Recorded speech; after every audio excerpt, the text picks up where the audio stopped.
নমস্কার সকলকে, আমার আরও একটা ব্লগে তোমাদের সকলকে স্বাগত। এই ভিডিওটা ছিল ২ সপ্তাহ আগে। হ্যাঁ, প্রতিটা কাজেই আমি ভীষণ লেট করি, তাই এই ভিডিওটাও পোস্ট করতে প্রায় ২ সপ্তাহ লেগে গেল।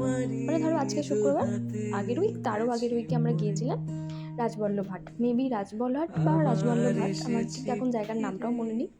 বাট এই জায়গাটা এত সুন্দর, মানে জায়গাটা গিয়ে পৌঁছানোর থেকেও বিশেষ হচ্ছে যে এই রাস্তাটা, যখন এই রাস্তাটা দিয়ে যাচ্ছিলাম, মানে চারিদিকের ভিউ এত সুন্দর, শুধু চারিদিকে মাঠ, মানে যেতে যতটা ভালো লেগেছে বাড়ি ফিরতে ঠিক ততটাই কষ্ট হয়েছে। মানে দেখতেই পাচ্ছ চারিদিকে শুধু ফাঁকা মাঠ। আর এই তখন তো প্রায় 15 দিন আগের কথা বলছি, তখন ঠান্ডাটা জাস্ট পড়তে শুরু করেছে। তো ঠান্ডা কতটা কি লাগবে আমরা তো কেউ বুঝতেই পারিনি। সেই হিসেবে কোনো কিছু শীতের পোশাক তো ক্যারি করিনি, নর্মালি বেরিয়ে গেছিলাম। এবার যাবার সময় যতটা না কিছুই বুঝতে পেরেছি, বাড়ি ফেরার সময় পুরো কাঁপতে কাঁপতে বাড়ি ফিরতে হয়েছে। যাই হোক, আমরা এখানে 4 জনে গেছিলাম। আমার আরও 2 বন্ধু ছিল, এই যে সামনে যাচ্ছে গাড়িতে। ওরাই আসলে আমাকে এই মন্দিরের ব্যাপারে জানিয়েছিল। আমি তো এই মন্দিরের ব্যাপারে জানতামও না, এই প্রথমবার আমি এই মন্দিরে গেলাম।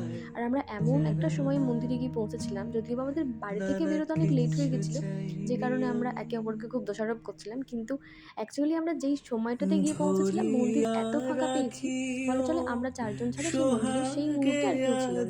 তারপর আস্তে আস্তে লোকজন বেড়েছে আমরা যাবার পর, কিন্তু সেই মুহূর্তে আমরা 4 জনই ভীষণ ভালোভাবে সুন্দরভাবে পুজো দিয়েছি। খুব সুন্দর, খুব ভালো লেগেছে। আর আমি তো এই প্রথমবার এই শীতকালীর, মানে ঠাকুর, কি বলবো, কথাও আটকে যাচ্ছে, শীতকালীর মন্দির দেখলাম বা শীতকালই দেখলাম চোখের সামনে। অনেক সময় শুনেছি বাট দেখিনি কখনো, বেশ ভালো লাগলো। তারপর আমরা ঠাকুরকে পুজো দিলাম, দেওয়ার পরে আমরা সেখান থেকে কিছু ফটোশ্যুট করলাম, ছবি টবি তুললাম প্রত্যেকে। দেখো নিভৃতে যতনে আমার নামটি লিখো তোমার মনের মন্দিরে। জানো, আমি যখন এই ঠাকুরের কাছে ধূপ দেখাচ্ছিলাম, তো ধূপ দেখানোর পরে আমার যে গান বাজিয়েছে ফোনটা আমার হাতে দেওয়া হয়েছিল আর বলা হয়েছিল যে মানে পরের ভিডিওটা ক্লিপটা নেবার জন্য। আমি তো পুরো ঘুরে ঘুরে পুরো ভিডিওটা করেছি, কিন্তু ভিডিওর বাটনটাই প্রেস করিনি। এরকম ভুল আমি প্রচুর বার করি, ভিডিও করতে গিয়ে দেখি ভিডিওর বাটনটাই প্রেস করিনি, চার্জ দিয়ে চার্জারে সুইচ দিইনি।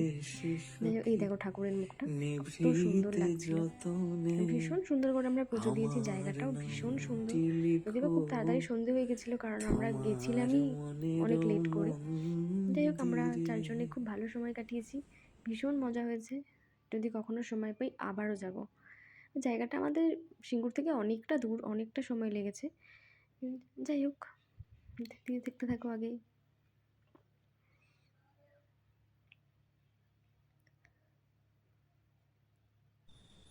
আর আসার সময় এই চাঁদের ভিউ, মানে আমরা যেদিন গেছিলাম মেবি সেদিন পূর্ণিমা ছিল, তো চাঁদটা এত সুন্দর লাগছিল। চাঁদ সুন্দর লাগলে কি হবে, আমরা কাঁপতে কাঁপতে বাড়ি ফিরছিলাম। মানে একমাত্র আমি বোধহয় শীতের কিছুই নিয়ে যাইনি, মাথায় বাঁধার কিছু নিয়ে গেছিলাম কিনা মনে পড়ছে না, গায়ে তো কিছুই ছিল না।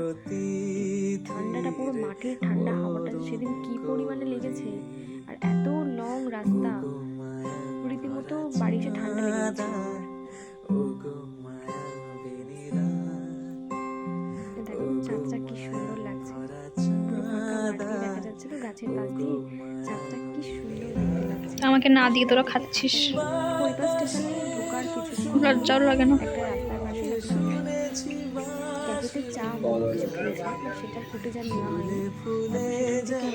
বান্ধবী আছে, তাকে আমরা বাড়িতে ছেড়ে দিয়ে আমরা 3 জনে গেছিলাম আর একটা রেস্টুরেন্টে খেয়েছি।